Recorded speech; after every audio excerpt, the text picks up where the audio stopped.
بھابھی نے پہلی رات بھائی پر الزام لگا دیا کہ بھائی نامرد ہے۔ صبح ہوئی تو رشتہ دار لعن طعن کرنے لگے کہ اگر ایسا مسئلہ تھا تو شادی ہی کیوں کی۔ بھائی گھر چھوڑ کر چلا گیا۔ کچھ ماہ بعد بھائی واپس آیا تو بھائی کی لاج رکھنے کے لیے اس کی شادی نوکرانی سے کر دی۔ صبح ہوئی ہوش اڑ گئے۔ نوکرانی کچن میں۔ میری بھابھی بہت خوبصورت تھی، بڑی حسین نٹ کٹ سی۔ بھائی اس کے برابر میں سنجیدگی سے بیٹھا تھا۔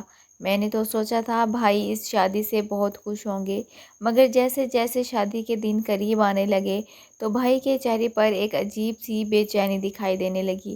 اکثر میں انہیں چڑھانے لگتی تو وہ مسکرا دیتے۔ خیر میرے بھائی کی عمر 35 سال تھی مگر ان کی بیوی 20-22 سال کی تھی۔ میں اس وقت 18 سال کا تھا۔ اصل میں میرے والد کا انتقال جب ہوا تب بھائی کی عمر 18 سال تھی۔ مجھ سے بڑی بہنیں بھی تھیں جن کی شادیوں کی ذمہ داری میرے بھائی پر آ گئی۔ ان ذمہ داریوں کو پورا کرتے کرتے جب بھائی کی شادی کی باری آئی تو ان کی عمر 35 سال ہو چکی تھی۔ میرے بھابھی کو میرے والدہ اور بہنوں نے ہی پسند کیا تھا کیونکہ یہی ہمارے ہاں کا رواج تھا۔ ہمارا اٹھنا بیٹھنا اسی علاقے کے امیر کبیر خاندانوں میں تھا۔ میری بہنوں نے ہی بھابھی کو بھائی کے کمرے میں لے جا کر بٹھایا۔ میں نے اپنی بھابھی سے بس ہلکی پھلکی سلام دعا کی تھی، لیکن میں خوش تھا کہ چلو ہمارے گھر میں بھی رونق لگ جائے گی۔ بھائی ہر وقت چپ چپ رہتے تھے اور بھابھی ذرا تیز ترار تو ہو سکتا ہے کم عمر بیوی بھائی کا مزاج بھی بدل دیتی۔ میری بہنیں رات ہمارے گھر ہی رکی تھیں۔ رات کو ہم لوگ بہن بھائی بیٹھے خوب ہلا گلا کرتے رہے، لیکن یہ نہیں جانتے تھے کہ صبح کا سورج ہمارے لیے ایک نئی آفت لے کر آئے گا۔ میری والدہ کے میکے والے اور سسرال والے بھی ہمارے گھر پر رکے تھے۔ انہیں بھی ولیمے کی دعوت کھا کر ہی اپنے اپنے گھروں میں جانا تھا، لیکن صبح جو ہنگامہ ہمارے گھر میں شروع ہوا، ہم لوگ تو خاندان میں نظریں ملانے کے قابل نہیں رہے تھے۔ صبح جب میری بہنوں نے بھائی کا دروازہ کھٹکھٹایا تاکہ دلہن کو تیار کر کے باہر بٹھا سکیں، مہمانوں کے ساتھ مل کر ناشتہ کروائیں، تو دروازہ غصے سے دلہن نے ہی کھولا تھا۔ وہ عام لباس میں تھی۔ بڑے غصے سے اس نے سب کی طرف دیکھا۔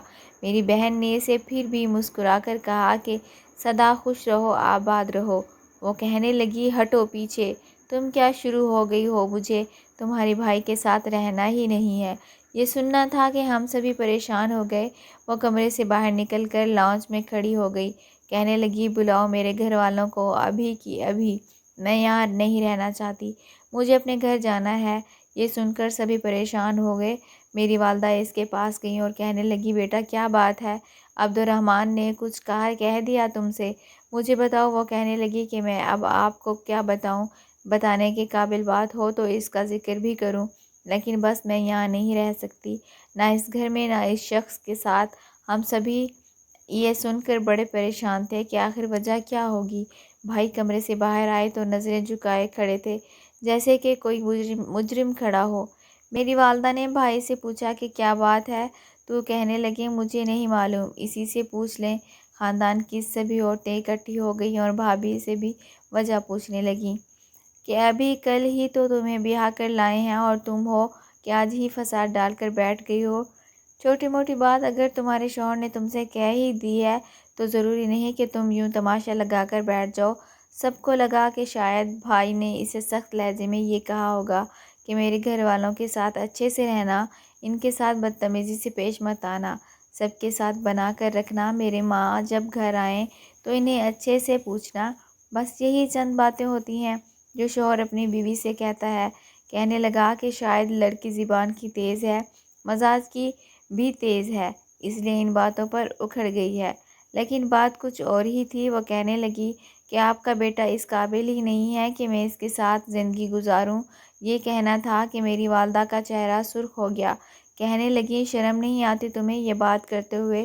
کہنے لگی، آپ لوگ جب وجہ جاننا چاہتے ہیں تو وجہ بتانا مجھ پر فرض ہے، کل کو مجھ پر الزام نہ لگائیں کہ میں گھر نہیں بسا سکی۔ کہنے لگی، آپ کا بیٹا نامرد ہے۔ یہ سننا تھا کہ ہم سب کے سب ہی حیرت سے پھٹی آنکھوں سے کبھی اپنی بھابھی کو تو کبھی بھائی کو دیکھنے لگے۔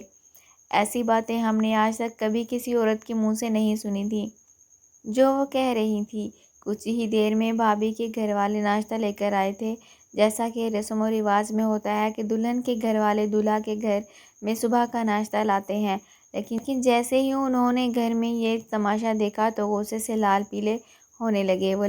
وہ لڑکی روتے ہوئے اپنے بھائی کے ساتھ لگ گئی، اپنے بھائی سے کہنے لگی، آپ لوگوں نے میرا کہاں رشتہ کر دیا، میں تو اس کے ساتھ ایک پل بھی نہیں گزاروں گی، مجھے واپس اپنے ساتھ لے کر جائیں۔ اس کا بھائی اور بھابھی بھی میرے والدہ پر چیخنے چلانے لگے کہ جب آپ کا بیٹا اس قابل تھا ہی نہیں تو آپ نے کیوں ہماری بہن کی زندگی برباد کی۔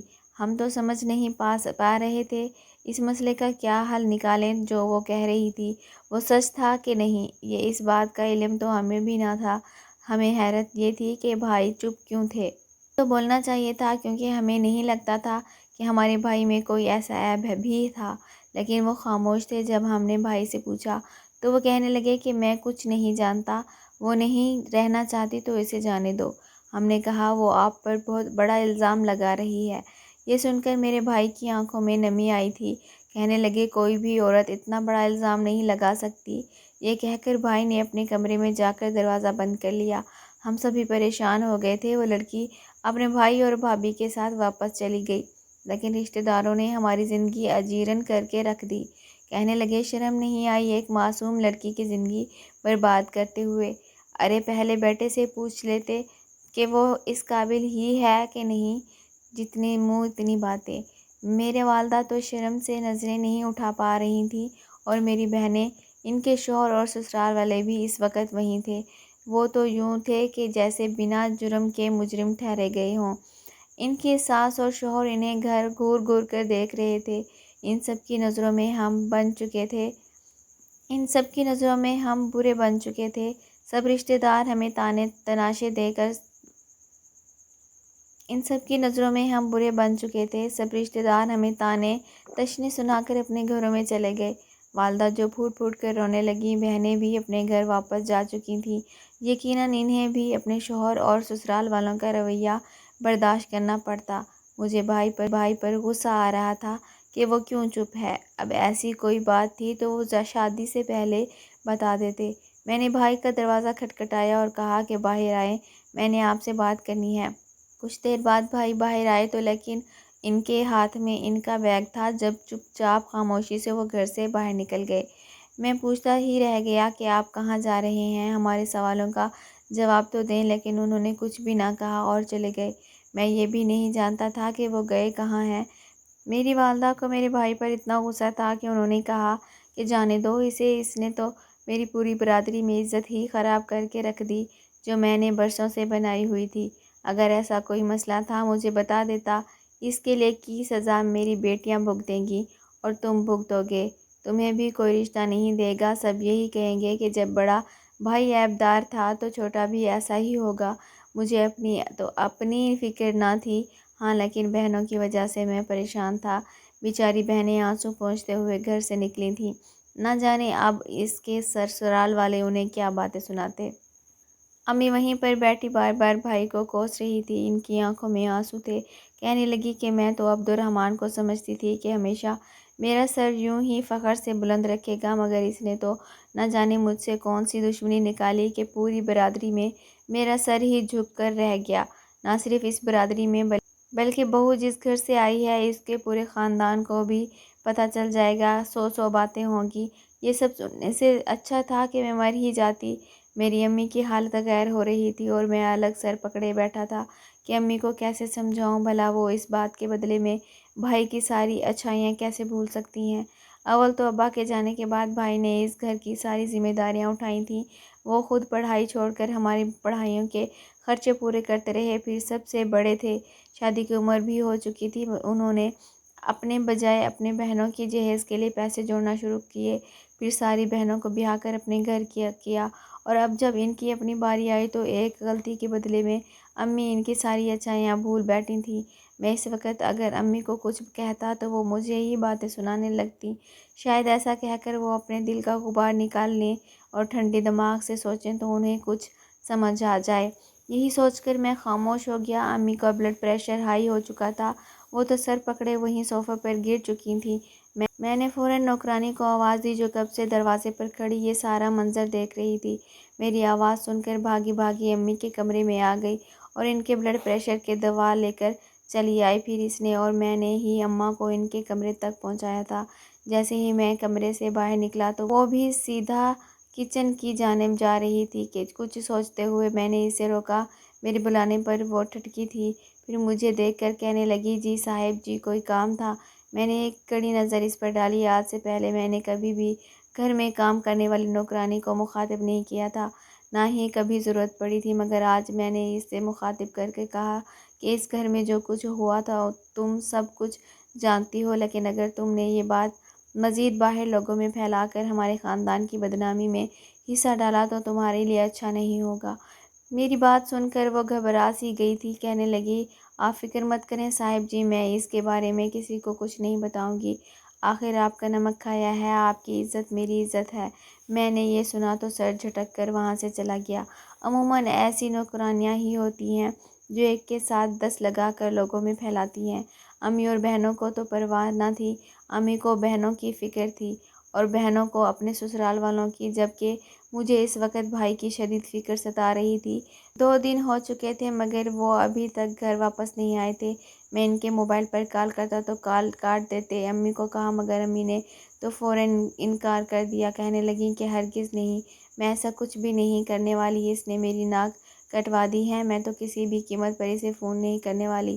مگر جب پورے خاندان میں بات بڑھنے لگی تو وہ سبھی میرے بھائی کو غلط الزامات سے نوازنے لگے تو میری امی سے رہا نہ گیا، کہنے لگیں جو بھی ہو میں اب اس لڑکی کو سبق سکھا کر رہوں گی، بھلے ہی میرا بیٹا نامرد ہے مگر یہ بات میں غلط ثابت کر کے رہوں گی، میں اس کی شادی دوسری لڑکی سے کروں گی اور اس گھر میں مہارانی بنا کر رکھوں گی تاکہ پتہ چلے کہ اس نے میری تذلیل کر کے کتنی بڑی غلطی کی ہے۔ لوگوں کے سامنے اپنا بھرم قائم رکھنے کے لیے میری ماں میرے بھائی کی کے لیے دوسری لڑکی ڈھونڈنے لگی تھی، جبکہ وہ بھائی کا بھی کوئی اتا پتہ نہ تھا۔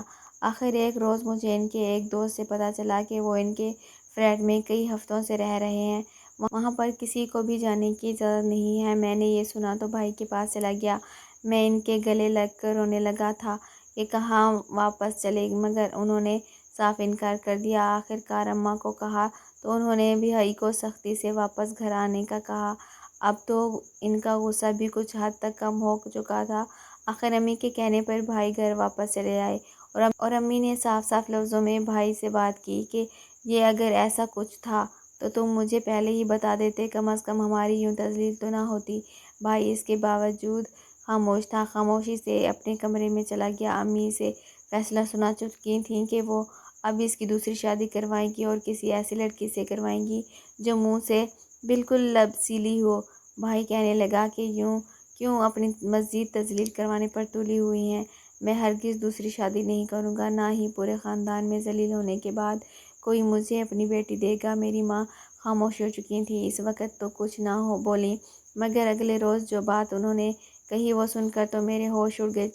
اگلی صبح انہوں نے گھر میں کام کرنے والی نوکرانی کو ہم سب کی موجودگی میں بلوایا اور پھر اپنی خاندانی سونے کی انگوٹھی اس کے انگلی میں پہنا کر کہنے لگی، آج سے تم اس گھر کی ہونے والی بڑی بہو ہو، 2 دن بعد تمہارا نکاح میرے عبدالرحمن سے ہے، تمہارا آگے پیچھے تو کوئی ہے نہیں، یتیم ہو، اس لیے مجھے نہیں لگتا کہ تم اس امیر کبیر گھر کی بہو بننے میں کوئی مسئلہ ہوگا۔ یہ سن کر تو نوکرانی بھی دنگ رہ چکی تھی، جبکہ میں تو اس سے حیرت پھٹی نظروں سے اپنی اماں کو دیکھ رہا تھا۔ اس روز بہنیں بھی وہاں آئی تھیں، میں نے بہنوں سے شکایت کی کہ اماں کو سمجھائیں وہ کیسے ایک نوکرانی کو اس گھر کی بڑی بہو بنا سکتی ہیں، تو بہنیں بھی رضامند ہو گئیں، کہنے لگیں کہ خاندان میں جتنی تھو تھو ہم پر ہو چکی ہے کوئی ہمیں طلاق یافتہ اور بہو بیوہ بھی نہیں دے گا، بہتر ہے کہ اس نوکرانی کو ہی بہو بنا کر خوش رکھا جائے، کچھ ماہ کے لیے ہی صحیح، لوگوں کو یہ تو اندازہ ہو جائے گا کہ یہ نامرد نہیں ہے بلکہ اس لڑکی میں ہی کوئی کھوٹ تھی۔ بات میرے لیے پریشان کن تھی، یہ لوگ تو بدلے کی آگ میں کچھ بھی کرنے کو تیار تھے۔ میں نے جب بھائی کو اس بارے میں بتایا تو ایک پل کو ان کی آنکھیں حیرت سے پھیل گئی تھیں۔ ظاہر سی بات ہے کہاں وہ ایک ملٹی نیشنل کمپنی میں اعلیٰ عہدے پر فائز اور کہاں یہ نوکرانی، یقیناً شرمندگی کی بات تھی، مگر امی کو تو نہ جانے کیا سوچ رہا تھا۔ اور 2 دن بعد انہوں نے نوکرانی کی شادی میرے بھائی سے کر دی۔ یہ ہم جانتے تھے کہ وہ ہماری نوکرانی ہے، البتہ باقی خاندان والوں سے اس بات سے انجان تھے۔ وہ نوکرانی بھی بڑی خوبصورت تھی، اس کی عمر بھی 26-25 سال کے قریب ہوگی، بڑی ہی خوبصورت اور کم گو تھی۔ دلہن بن کر تو وہ واقعی خوبصورت لگ رہی تھی۔ میری بہنیں ایک مرتبہ پھر اپنی دوسری بھابھی کو بھائی کے کمرے میں بٹھا آئیں۔ مجھے اگلی صبح کا انتظار تھا کہ آج نہ جانے صبح صبح کیا ڈرامہ لگے گا، مگر اگلی صبح ہم سب کے لیے بڑی حیران کن تھی۔ ایک مرتبہ پھر پورے خاندان کے لوگ ہمارے ہاں اکٹھے تھے، کیونکہ ہم نے بھائی کی دوسری شادی پہلے سے بھی بڑھ کر دھوم دھام سے کی تھی۔ جن رشتہ داروں کو پہلی شادی میں نہیں بلایا تھا، انہیں اس شادی میں بلایا تھا تاکہ سابقہ بہو کی خوب تجلیل ہو سکے۔ جب ماریہ بھابھی کمرے سے نکلیں تو بڑی ہی خوش تھیں، صبح صبح ہی کچن میں چلی گئیں اور امی کے ناشتہ بنانے میں ہاتھ بٹانے لگیں۔ یہ منظر ہمارے لیے حیران کن تھا، میں تو سمجھنے لگا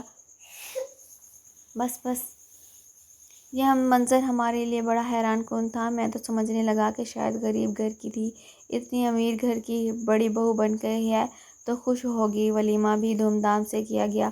سب مہمان جوڑی کی تعریفیں کرتے ہوئے واپس اپنے اپنے گھروں کو جا چکے تھے، جبکہ مجھے بھائی بھی خوش دکھائی دے رہے تھے۔ جس روز ان کا نکاح تھا وہ بڑے ہی پرسکون تھے، ایسا سکون اور آمادگی میں نے ان کے پہلے نکاح میں نہیں دیکھی تھی جو اس بار تھی۔ سبھی مہمان گھروں کو جا چکے تھے، مگر اس کے باوجود بھائی کے چہرے کی مسکراہٹ اور بھابھی کے چہرے کی رونق کم نہیں ہوئی تھی۔ دونوں یوں ایک دوسرے کا خیال رکھتے اور باتیں کرتے جیسے مدتوں سے اس پہ بندھن میں بندھے ہوئے ہوں۔ یہ دیکھ کر امی کہنے لگیں، اس نے تو میرے عبدالرحمن کو بدل کر رکھ دیا ہے، مگر میرے لیے تجسس بن چکا تھا، آخر اس قدر خوش باش کیسے رہ سکتے ہیں؟ مگر یہ راز بھی زیادہ دن تک راز نہ رہ سکا۔ جب ایک روز میں نے بالکونی میں اپنے بھائی اور بھابھی کی باتیں سن لیں، کہہ رہے تھے کہ میں نے ہمیشہ اپنی ماں باپ کی عزت کی ہے، ماں کے فیصلے کے آگے سر جھکایا، جانتا تھا کہ اگر میں ان سے تمہارے رشتے کے لیے بات کرتا تو وہ برا مان جاتی، میرے دل میں تمہاری عزت میری خود کی ذات سے بھی بڑھ کر ہے۔ مگر وہ ذرا پرانی سوچ کی مالک تھیں، لیکن دیکھو خدا کی کرنی ایسی ہوئی کہ میں آج تمہارے ساتھ کھڑا ہوں۔ یہ سن کر تو میرے ہاتھ سے فائلز ہی گر چکی تھیں۔ بھائی اور بھابھی ہڑبڑا کر میری جانب دیکھنے لگے، جبکہ اگلے ہی پل میں ساری کہانی سمجھ چکا تھا۔ اس وقت تو میں کچھ نہ بولا، مگر اکیلے میں جب بھائی سے اس بارے میں پوچھا تو بھائی کہنے لگے، دراصل اس رات وہ لڑکی خود میرے قریب آنے کی کوشش کر رہی تھی۔ سچ پوچھو تو میں پہلے دن سے ہی ماریہ کی محبت میں گرفتار تھا، مگر ماں کے ڈر سے بھی کہہ نہ سکا، کیونکہ وہ کبھی بھی میری شادی ایک نوکرانی سے نہیں کروانے والی تھیں۔ لیکن میں کسی اور کے ساتھ رشتے ازدواج میں بندھ بھی نہیں سکتا تھا۔ میری بیوی نے جب اپنا حق لینا چاہا تو میں نے منع کر دیا کہ مجھے اس رشتے کو نبھانے کے لیے وقت چاہیے، مگر وہ تو ایسی بد دماغ قسم کی عورت تھی کہ وہیں پر شور مچا دیا، کہنے لگی کہ تم تو لگتا ہے نامرد ہو، ورنہ اتنی خوبصورت بیوی کو دیکھ کر بھلا کون نظر انداز کرتا ہے۔ بھائی کی ساری بات سن کر مجھے حیرت ہوئی، واقعی کیا قسمت پائی تھی بھائی نے، جیسی بھی تھی مگر انہیں ان کی محبت مل چکی تھی۔ گھر میں سکون تھا، بھائی بھی خوش تھے۔ کچھ ماہ بعد ماریہ بھابھی کو حاملہ ہو گئیں اور انہوں نے خوبصورت سے بیٹے کو جنم دیا تھا۔ یہ دیکھ کر تو پورے خاندان میں امی کی ناک ایک مرتبہ پھر اونچی ہو چکی تھی۔ پورے خاندان میں امی نے مٹھائی بنٹوائی تھی، جبکہ میری سابقہ بھابھی ابھی تک یوں ہی کنواری بیٹھی تھی۔ اب لوگ اسے برا بھلا کہہ رہے تھے کہ یقیناً تم میں کوئی عیب ہوگا جو تم نے اتنے اچھے لڑکے پر الزام لگائے تھے۔ خیر، لوگوں کا تو کام ہی دوسروں کا جینا حرام کرنا ہے۔ پیارے ناظرین، السلام علیکم۔ امید کرتی ہوں آپ کو کہانی پسند آئی ہوگی۔ ویڈیو کو لائک اور ہمارے چینل لولی اینجل کو لازمی سبسکرائب کریں۔ شکریہ۔